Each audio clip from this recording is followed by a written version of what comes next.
让我们一心顶礼根本传承上师圣尊莲生活佛，一心顶礼历代传承祖师。今天法会主尊地藏王菩萨，大觉堂坛上诸佛菩萨金刚护法空行诸天。主坛上师、莲阳上师，我们尊敬的长老长智上师、莲金上师、宗法师、讲师、诸教，还有同门，大家下午好。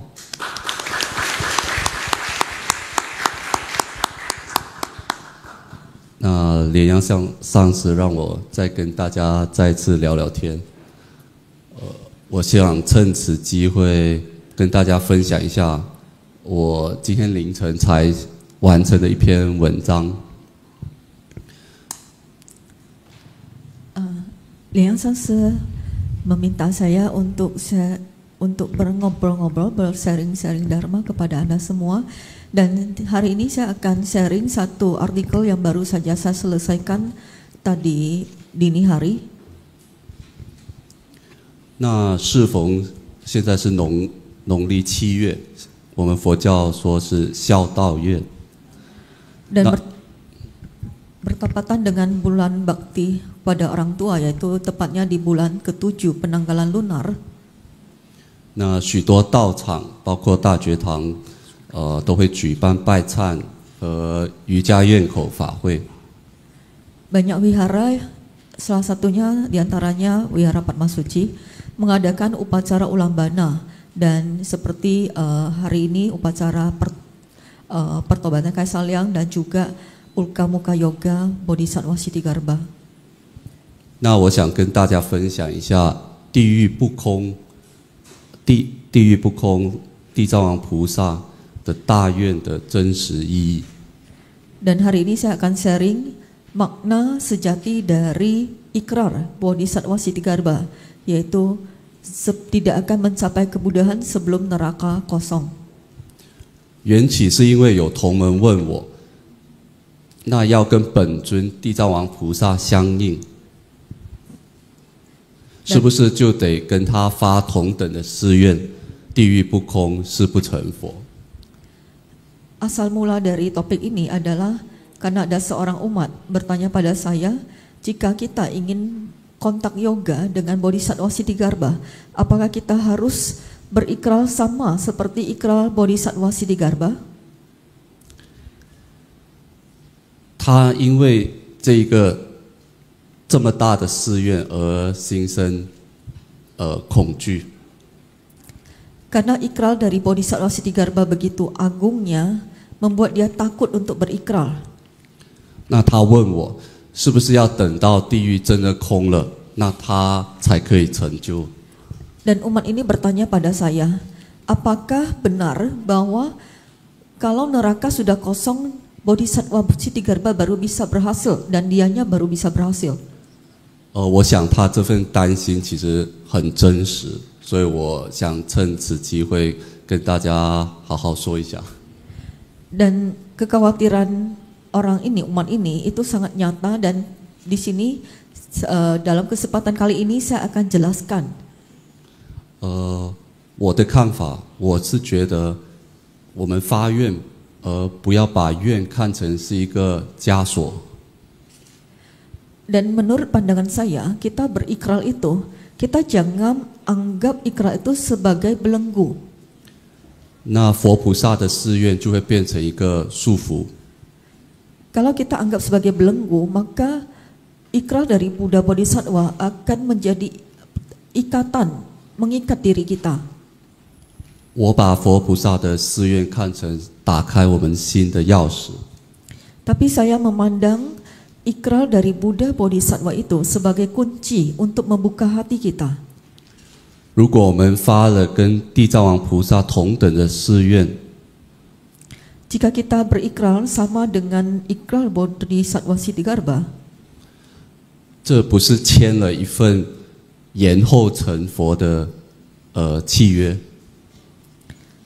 Jadi ini bukan suatu ambang waktu bagi kita untuk mencapai apa yang diikrarkan, 而是给我们一个修行的方向。 tetapi merupakan suatu orientasi bagi kita dalam melatih diri. 那这位同门的恐惧和畏惧是来自于小我， Sementara ketakutan umat dan kekhawatiran umat tersebut itu karena ada ego kecil dalam dirinya yang sempit. 而正因为如此，我们要把这个局促的小我打开。 Dan karena itulah ego kecil ini kita harus buka. 因为我们大乘行者就在于强调要自觉觉他， Karena sebagai seorang umat Mahayana, kita itu menekankan mencerahi atau membimbing diri sendiri dan membimbing umat lain. 度众生跟自我的觉悟两者并行，而不是让我们去选其中一个。 Jadi kita membimbing umat lain, makhluk lain, dan kita mencari pencerahan adalah saling sejalan. Jadi bukan saling bertabrakan. 如果我们有听师尊的开示，师尊经常会很幽默的说，他现在所经历的病苦、劳苦，然后度众生的辛苦。 Nah, kalau kita perhatikan ceramah Mahaguru, belakangan Mahaguru sering berkata bahwa beliau mengalami penyakit, sakit, kemudian menderita dan sebagainya. 但我想说的是，这不是说师尊退了道心，我们不要误解了师尊的意思。 Dan yang Mahaguru maksudkan, sebenarnya Mahaguru mengatakan seperti itu tidak bermaksud bahwa Mahaguru menyesal atas ikrar yang telah dibangkitkan atau Mahaguru mundur dari jalan bodhicitta, bukan. 因为师尊是永远不会后悔发了生生世世度众生、粉身碎骨度众生的大愿。 Karena Mahaguru tidak pernah menyesali ikrar yang pernah beliau buat, yaitu membimbing semua makhluk hingga walaupun tubuh hancur berkeping-keping dan membimbing semua makhluk dalam setiap kehidupan. Beliau tidak pernah menyesalinya. 而正因为这个大愿，所以才撑起了师尊一世又一世的佛行事业。 Karena berkat dari ikrar agung ini, oleh sebab itu Mahaguru terus-menerus melakukan Dharma Bakti, menolong makhluk luas dalam setiap kehidupan. 而我们身为真佛弟子，想要相应根本上师，就必须跟他发同等的誓愿。 Dan kita sebagai siswa beliau, dan kita jika ingin kontak yoga dengan beliau, maka kita mesti membangkitkan ikrar yang sama dengan beliau. 而常智长老在过去的几天也跟我们一再的强调了诸法无自性。 Dan Alismat kita, Acarya Selianhua Changzi Sangsi juga dalam beberapa hari yang lalu berbagi dharma kepada kita, mengatakan bahwa segala sesuatu itu tiada inti. 那我们知道诸法无自性，那你自然的不会去执着所有的相。 Karena segala sesuatu itu tiada inti, maka kita tidak akan melekat atau terikat dengan segala bentuk dan rupa. 也因为不执着所有的相，我们也知道一切法就是无所得。 Karena kita tidak melekat dengan semua fenomena, semua wujud, maka kita sadar bahwa segala sesuatu itu tiada yang diperoleh. 而因为这个空观，我们才能够发大愿，所以这样的悲愿是没有边界的。 Karena pandangan sunya inilah kita baru bisa membangkitkan ikrar agung, dan ikrar agung ini tiada batasan. 那同门还有疑虑的是，那我在农历7月，我能不能诵《地藏菩萨本愿经》？会不会招惹更多的鬼众冲犯各种不好的事情？ Lalu ada umat lagi bertanya pada saya, bolehkah kita membaca Sutra Siddhigarbha pada bulan 7 lunar? Apakah dengan membaca Sutra Siddhigarbha kita akan kesambat atau kita akan ketempelan? 那我觉得这个恐惧跟妄想，就是我们的无明，也因为我们执着于有我，有这个小我，然后有诸法。 Jadi kekhawatiran dan ketakutan seperti ini itu karena kegelapan batin kita, itu kebodohan batin kita yang menyebabkan kita melekat dengan ego kecil kita ini.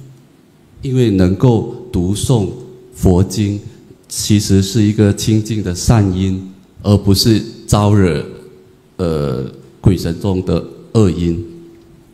Karena kita bisa membaca suatu sutra yang suci ini, itu berkat karma baik kita bisa membacanya, bukan justru kita udah baca kita mengundang makhluk yang tidak baik untuk mengganggu kita, bukan seperti itu.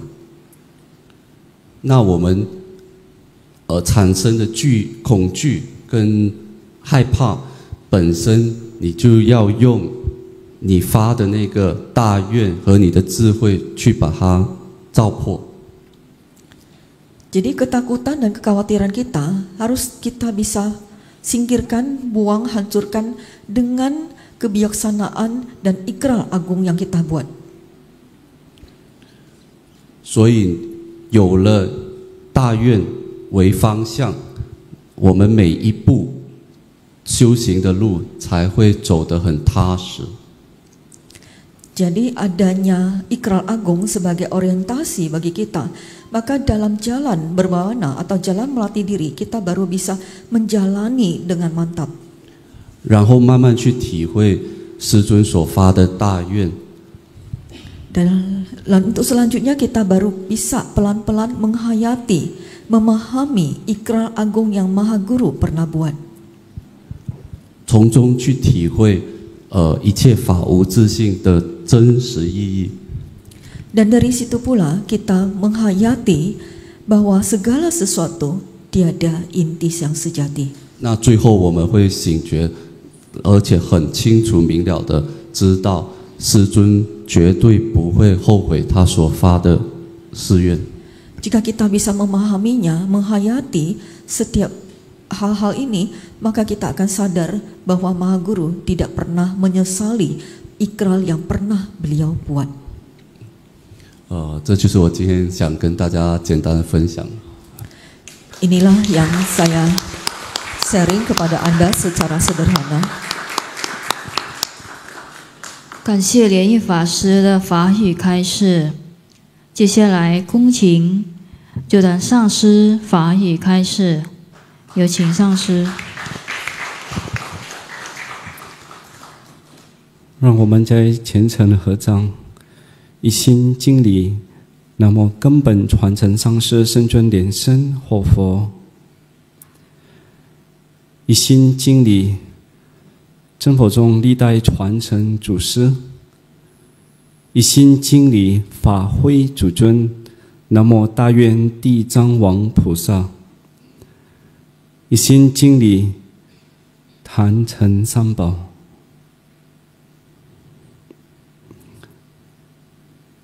积经加持，今日分享佛法，能够利益一切众生。最敬爱的长老是莲花常智上师，还有莲金上师，各位法师，莲益法师、莲手法师、莲霞法师、莲金法师。 还有各位讲师、助教、理事长、所有理事，还有师兄师姐，saudara-saudari sedharma yang hadir di wihara maupun yang menonton secara live, selamat sore, Amitofo. Kita sudah melewatin hari yang ke-8, Tachia Singkula sudah Pai Liang Huang Pao Chan selama 7 hari dan ditutup dengan Icha Yengko yaitu Muka Yoga hari ini. Dan semuanya ini sebenarnya adalah hal yang luar biasa. Saya ingin sharing sedikit. Jadi sebenarnya tahun ini kita sempat mau undang 5 acarya untuk Liang Huang Pao Chan. Tapi dikarenakan banyak sekali nidananya, kemudian halangan, 2 acarya tidak bisa datang. Dan akhirnya untungnya Changzhe Sangse masih bersedia datang ya. Karena tadi sempat beliau mengatakan tulang belakang itu bagian tulang dekat bagian tulang belakangnya sempat ada masalah. Tapi ternyata pas mendekati Liang Huang Pao Chan yang tadinya sakit akhirnya bisa membaik. Nah ini sebenarnya fokus Sichuan Jiace. Dan akhirnya beliau tetap janji datang ke sini untuk Jutan Liang Huang Pao Chan. Kita beri tepuk tangan buat Chang Zesang. Dan kali ini juga kita ada kedatangan dan juga ini ya, ada Lin Jin Sangsi yang sudah bantu terjemahkan ya ceramah dari Chang Lo yang begitu luar biasa. Walaupun kemarin membahas tentang 3 corak dharma, mungkin Sun Suci yang merasa mungkin sudah pernah dengar atau itu hanya simple ceramahnya. Tapi kita mesti tahu ya bahwa dikarenakan Buddha Sakyamuni merenungi tentang 3 corak dharma ini, makanya beliau bisa mencapai pencerahan. Nah kemarin waktu Chang Lao sharing tentang dharma ini, Leni Fase bilang dia berharap Chang Lao bisa terus lanjut ya ceramahnya. Sebentar lagi kita semua bisa mencapai pencerahan juga. Nah ini hal yang luar biasa ya. Jadi kalau Sumsiji tadi merasa mungkin kemarin tidak ngerti, coba didengar kembali siaran ulang YouTube Wihara Padma Suci, coba didengar kembali. Dan dari ceramah kemarin tentang anicca, ketidakkekalan, kemudian tentang tiada aku, kemudian mencapai nirwana. Nah ini adalah suatu tahapan ya, di mana kita sudah menyadari bahwa tidak ada yang kekal di dunia ini. Kemudian kita merasa bahwa tadi ya, bahwa kita tidak perlu melekat termasuk diri kita. Kita ingin lepas dari penderitaan, baru bisa mencapai kebahagiaan nirwana. Ini adalah 3 corak dharma yang kemarin disampaikan beliau. Nah ini adalah suatu hal yang luar biasa yang kita bisa belajar dari Changzhe Chang Lao. Ya, tepuk tangan sekali lagi Bapak. Dan kali ini kedatangan fase Lian Fase, Lian Jin Fase, Sangse pun belajar banyak dari mereka berdua. Dan yang Sangse belajar mungkin Sangse nggak perlu sharing hari ini ya, karena waktu kita cuma sedikit ini sharingnya. Dan yang Sangse lihat dari tahun ini, Sangse sendiri belajar banyak. Kenapa? Karena tadinya setiap pertobatan Kaisar Liang, Sangse hanya ambil inti ya, setiap kali kita sebelum baca, Sangse harap kita semua yang ikut Pai Chan bisa mengerti makna isi dari pertobatan. Termasuk Sangse sendiri ingin belajar, saya ingin tahu kenapa kita melakukan pertobatan Kaisar Liang. Nah, sebelumnya Sangse hanya ambil inti, tapi tahun ini Sangse terjemahkan semuanya, terjemahkan full. Jadi apa yang ditulis itu Sangse usahakan semuanya bisa mengerti, walaupun jadinya panjang. Durasi pertobatan yang tadinya mungkin 1,5 jam menjadi 3 jam, 4 jam ya. Makanya tahun ini Tachia Singku lah ya bisa. Dan Sangse sendiri merasa Sichuan Jiace. Ada yang bilang, wah Sangse bisa ngomongnya nggak berhenti, bisa napasnya kuat sekali. Sebenarnya kalau Sangse pikir, ya juga ya. Sangse dari awal nyanyi, baca sutra, masih baca, terjemahannya tambah henti, tidak ada jeda. Dan itu Sangse merasa, iya juga benar juga ya. Ini dari mana kekuatan seperti ini? Itu ada. Bahkan Sangse nggak ada istirahat untuk minum air, nggak ada istirahat. Jadi ini sebenarnya adalah kekuatan dari Maha Guru, dari Fopusa, Jiace, agar tadi ya semua yang hadir, kita benar-benar setelah kita mengerti makna dari isi dari pertobatan Kaisar Liang, baru kita bisa sepenuh hati melakukan pertobatan. Dan dalam tahun ini juga kita ada tambahkan ya, kita lihat di belakang ada Chien Wen yang di bagian belakang. Nah ini sebenarnya Sangse belajar dari aliran Mahayana juga. Kenapa? Karena saat kita baca sutra atau saat kita melakukan sujud pertobatan, mungkin saat itu kita karena fokus ataupun karena kita masih belum ada waktu untuk merenung. Di bagian terakhir itu kita supaya apa? Kita kesimpulan. Kita dengan hati tenang, kita coba melihat dengan kita tiling itu semuanya bisa merasakan dan bisa benar-benar chanhui, bisa bertobat. Nah ini adalah inti dari pertobatan Kasaryang. Dan saya harap lain kali Wihara Padma Suci mengadakan upacara pertobatan lagi, kalian bisa hadir lagi ya. Oke.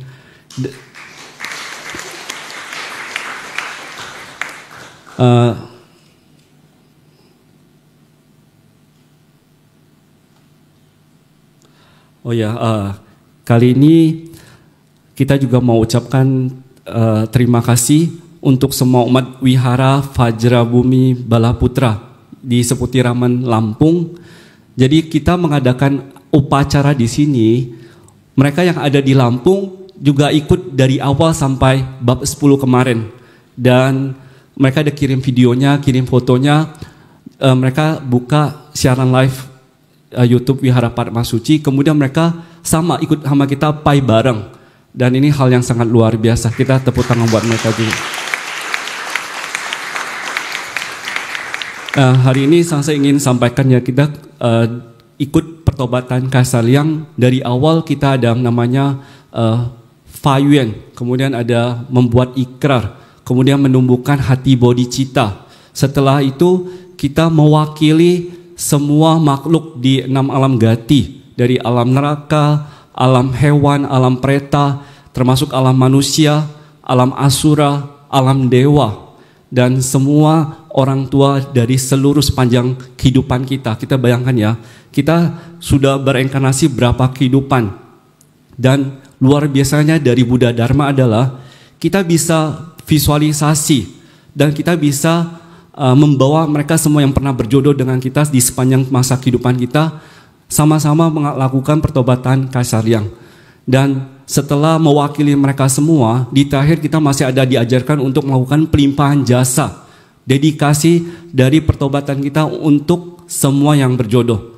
Dan ada, kalau kalian saja ada dengarkan di setiap kali kita mewakili dari alam mana atau dari mewakili siapa, itu ada disebutkan bahwa semoga mereka bisa melatih apa?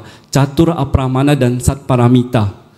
Catur Apramana kita sering dengar, kita sering baca kali kebaktian bahwa kita mesti memiliki yang namanya 4 jenis hati tanpa batas.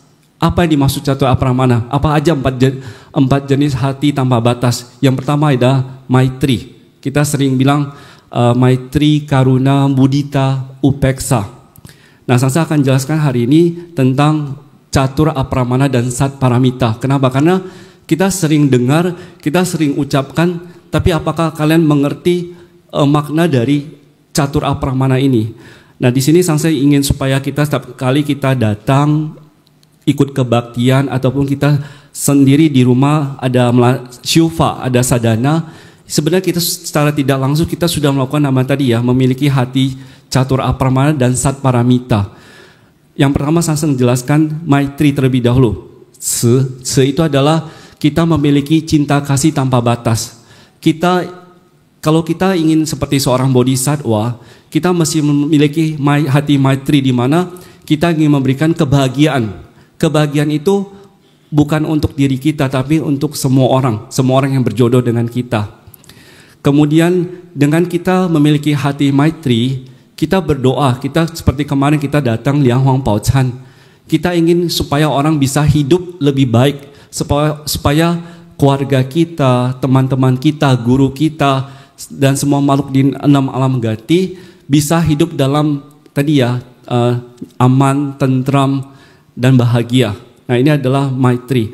Kemudian Karuna. Karuna itu adalah kita berharap kita setiap makhluk, orang-orang yang berjodoh dengan kita, penderitaan mereka bisa dikurangin. Jadi mengurangi penderitaan mereka. Sama kita saat kita Liang Huang Pao Chan, kita mewakili semua makhluk di 3 alam samsara, yang di alam neraka, alam preta, dan alam hewan. Penderitaannya luar biasa. Dengan kita mewakili mereka, kita berharap penderitaan mereka menjadi apa? Menjadi berkurang, menjadi terkikiskan. Nah, hal seperti ini adalah hal biasa di mana kita belajar apa? Belajar untuk peduli, bukan hanya terhadap keluarga kita, tetapi terhadap semua orang. Dan kemudian hati yang ketiga adalah hati mudita. Mudita adalah kita ikut berbahagia. Saat kita lihat orang lain berbahagia atau senang, kita pun ikut senang. Ketika orang lain berhasil, kita pun mesti ikut senang. Jangan kita, contohnya saat kita kemarin disebutkan ya, kita berikrar terhadap indera kita. Kita lihat seperti telinga ya, dibilang kita janji dengan telinga kita apa? Kita ingin mendengarkan suara Buddha, di mana Buddha mengatakan, wah, selamat, Anda telah berhasil mencapai keberhasilan. Seorang Buddha pun sama, kita ingin belajar seperti seorang Buddha. Kita mengucapkan hal yang baik, kita mendengarkan hal yang baik. Termasuk orang yang berhasil pun kita mesti kasih ucapan selamat. Hati kita ikut bergembira. Jangan kita malah iri hati. Karena apa? Kalau kita iri hati berarti kita sudah makin jauh dari hati mudita. Kemudian yang keempat adalah hati upeksa. Upeksa adalah tidak membeda-bedakan siapapun, tanpa itu kawan atau lawan, semua kita anggap sama. Nah, dari pertobatan Kaisar Liang, dari hari pertama sampai hari 10, secara tidak langsung sebenarnya kita sedang belajar memiliki hati seorang bodhisattva. Kita lihat ya, kita datang jauh-jauh dari rumah, kemudian capek ya, sampai kakinya gemetaran, naik turun tangga. Semuanya bukan hanya demi kita, tapi demi semua makhluk di 6 alam gati. Kita fayuan, kita berikrar agar semua makhluk berbahagia. Kita menumbuhkan hati bodhicitta. Kita ingin bantu siapa? Bantu semua makhluk, yaitu dengan cara mengurangi penderitaan mereka. Itu adalah hati karuna. Kemudian kita hadir semua di sini mewakilin semua makhluk di 6 alam gati. Tidak membedakan itu keluarga kita, lawan kita, musuh kita, semuanya kita mewakilin. Jadi sama-sama kita mewakilin semuanya untuk bertobat. Itu adalah hati mudita. Dan upeksa ya sebenarnya. Mudita adalah ketika kita semua tadi ya, walaupun sudah capek, kita sudah lelah, tapi kita merasakan fasi coman, kebahagiaan. Apa? Karena hari ini kita sudah menyelesaikan pertobatan, bukan hanya untuk diri kita tapi semua makhluk. Nah, ini adalah hati mudita. Sehingga dari 4 hati tadi kita belajar memiliki hati seorang bodhisattva. Dan kemudian selain 4 tadi catur apramana, ada lagi namanya sat paramita. Sat paramita berarti 6 paramita. Yang pertama adalah dana. Kita belajar berdana. Kemudian kedua adalah sila. Kita menjaga sila. Yang ketiga adalah santi atau bersabar. Keempat adalah virya, ketekunan. Kelima adalah samadhi. Dan keenam adalah prasna. Sebenarnya dari sat paramita dimulai itu sebenarnya dari apa? Dari virya. Kita mesti belajar tekun terlebih dahulu. Banyak yang selalu bilang, Sangse, saya tidak ada waktu, saya malas, syufa, saya tidak ada uang untuk berdana, atau saya tidak ada waktu untuk berdana. Sebenarnya ini hanya masalah tadi ya, ketekunan. Ketekunan itu kita mesti bangkitkan terlebih dahulu. Tekun berdana, tekun menjaga sila, tekun melatih kesabaran, kemudian tekun melakukan samadhi, baru akhirnya mendapatkan prasna. Nah, di sini kita lihat berdana. Berdana sendiri banyak macam, kita semua sudah tahu. Baik itu dari segi uang, materi, ataupun dari segi dharma. Dan terakhir adalah termasuk tubuh kita. Kita bisa mendonasikan tubuh kita untuk kebahagiaan semua makhluk. Kemudian sila. Sila sendiri adalah bahwa kita senantiasa kita menjaga sila. Karena sebagai seorang umat Buddhis, kita dimestikan menjaga Pancasila. Kemudian melakukan 10 kebajikan. Ini adalah hal-hal yang pondasi. Kenapa? Kalau kita bisa menjaga sila dengan baik, kita akan merasa hidup kita semakin nyaman, tentram, tidak ada ketakutan. Tapi kalau orang yang melanggar sila, hidupnya selalu dalam kekhawatiran. Seperti apa? Seperti contohnya pencuri. Orang kita mencuri barang, hati kita selalu was-was. Atau kita bunuh orang. Kemanapun kita berada, kita merasakan ketakutan, takut ketahuan. Ini orang pernah membunuh atau pernah berbohong. Nah, ini adalah suatu hal yang pondasi mesti kita lakukan. Kemudian bersabar. Bersabar ini adalah suatu hal yang luar biasa di mana kita dengan hati lapang, kita menerima semua namanya cobaan, semua rintangan. Jadi bukan hanya sabar ini kita dimaki orang sabar, bukan. Banyak hal yang mesti bersabar, termasuk dalam hidup kita dari kita kecil sampai kita sudah tua, segala rintangan dalam hidup, cobaan dalam hidup, itu adalah kesabaran. Sehingga kesabaran kita menghadapi penderitaan, menahan diri dari cacian, maki orang, dimarahin orang atau dibully orang, itu adalah kesabaran. Termasuk kesabaran kita menerima dharma yang sulit dipahami. Seperti contoh kemarin kalian duduk 1 jam dengar ceramah dari Changlau, ada yang sampai ngantuk-ngantuk ya, antara ngerti atau pancing ikan ya, ketidur. Dan sebenarnya ini adalah apa? Kalau kita bisa duduk kemudian walau sampai ngantuk-ngantuk, itu ada suatu jenis melatih kesabaran. Awalnya sulit dipahami, tapi ketika prasna kita, kebijaksanaan kita meningkat, tiba-tiba kita langsung, oh ternyata begitu. Nah ini juga yang Sangsa alami ya, karena ketika mempersiapkan terjemahan dari Pertobatan Kasariang, banyak sekali hal yang Sangsa dulu tidak mengerti. Tapi ketika Sangsa terjemahkan, oh ternyata begini, ternyata begitu. Lama-lama Sangsa menjadi mengerti. Itu adalah suatu kebijaksanaan yang muncul dari kita menekuni Dharma. Kemudian yang ketekunan tadi sudah pasti ya, bahwa tekun melakukan semua kebajikan, tekun untuk menghindari kejahatan. Itu adalah usaha dan upaya kita sebagai seorang umat Buddha. Kalau kita bisa melakukan kebajikan semakin banyak, itu berarti hal baik untuk kita. Dan kita ingat ya, kita jangan mengharapkan namanya pahala. Semakin kita mengharapkan pahala, semakin kita jauh dari pahala. Kenapa? Seperti dibilang ya, bahwa yang namanya pahala itu adalah bukan pahala. Apa nih maksud? Bahwa kalau kita bisa bantu orang dengan pamrih, kita sudah lupa apa yang kita kasih, kita lupa siapa yang kita kasih, penerima barang itu adalah pahala yang luar biasa. Nah ini yang diajarkan di dalam agama Buddha. Kemudian ada satu lagi, samadhi. Samadhi ini adalah kalau kita ingin bisa terlepas dari penderitaan, kita ingin keluar dari 6 alam gati ini, satu-satu cara ada dengan samadhi. Dengan samadhi kita bisa mencapai namanya tahapan yaitu tidak galau. Apa yang dimaksud tidak galau? Lihat ya, tadi kita ada baca Sutra Amitabha. Kalau kita ingin bisa terlahir di alam Sukawati, salah satu persyaratan adalah memiliki tadi ya, pikiran tidak bercabang, tidak galau. Dengan cara bagaimana supaya kita mencapai kondisi tidak galau, yaitu dengan samadhi. Sehingga samadhi ini perlu ditekunin. Bukan hari ini dilakukan, besok nggak ada waktu. Bukan, jadi kita benar-benar setiap hari walaupun hanya 10 menit, 15 menit, itu adalah ketekunan.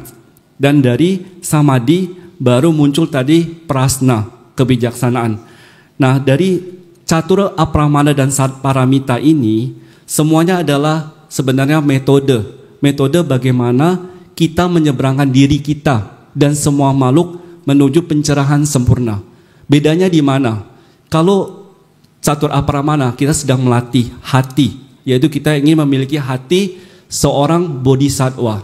Kemudian satparamita adalah praktik, yaitu kita belajar praktek supaya kita menjadi seorang bodhisattva. Kalau kita gabungkan, maka di dalam Pertobatan Kasariang selalu 2 kalimat ini digabung, yaitu melatih catur apramana dan satparamita. Berarti secara bersamaan kita melatih hati dan praktik kita, yaitu kita menekuninya, mengamalkannya, baru kita suatu hari benar-benar menjadi seorang bodhisattva sejati. Nah di sini adalah luar biasanya ya Buddha Dharma ya.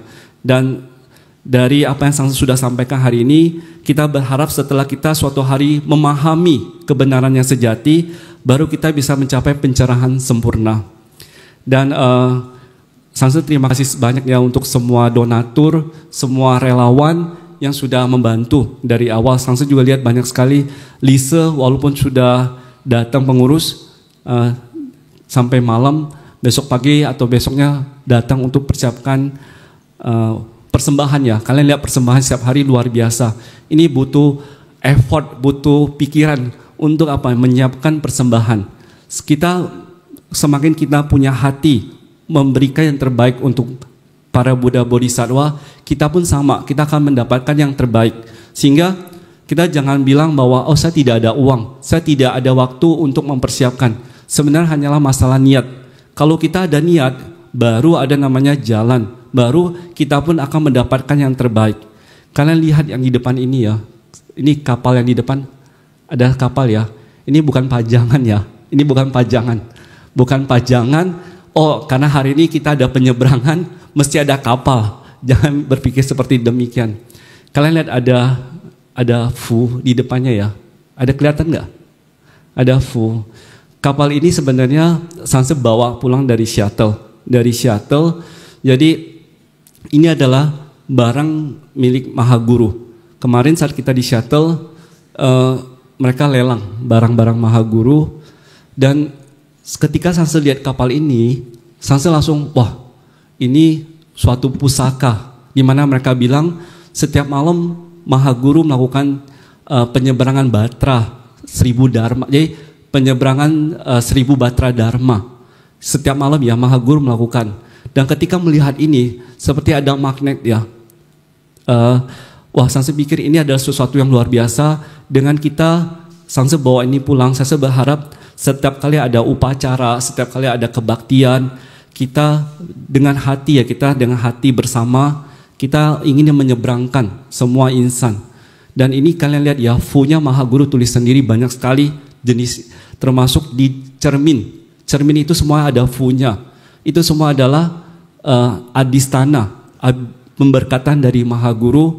Semoga dengan adanya ini bisa membantu menyeberangkan setiap insan yang berjodoh. Dan kalian semua yang sudah mendaftarkan leluhur kalian, mendaftarkan penagih hutang kalian, kemudian rojanin kalian, mudah-mudahan Mahaguru dan para Buddha Bodhisattva bisa menjemput mereka terlahir ke alam yang lebih baik. Ya.